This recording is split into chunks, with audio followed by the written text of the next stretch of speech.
Знаеш ли коя е най-голямата машина в България? Това е държавата. Тази машина решава как ще живеем, колко данъци ще плащаме, какви са правилата на пътя и дори с какво ще се храним. Държавата има 3 основни части. Първа – законодателна власт. Това е Народното събрание.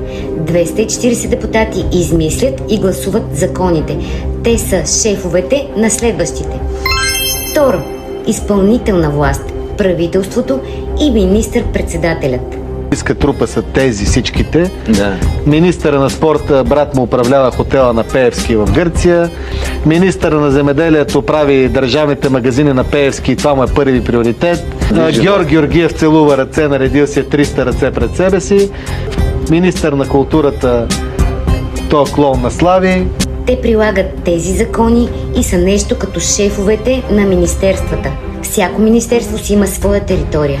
Например, здравеопазване, образование или вътрешни работи. Трето, съдебна власт. Съдиите. Те решават кой е прав и кой е крив. Всичко звучи подредено, но реалността понякога е истински хаос. Властите трябва да се контролират взаимно, за да няма произвол. Това е теорията. Практиката обаче. Вижте реалността. Искаш ли да знаеш как тази машина влияе директно върху теб? Последвай ме и ще разбием системата стъпка по стъпка.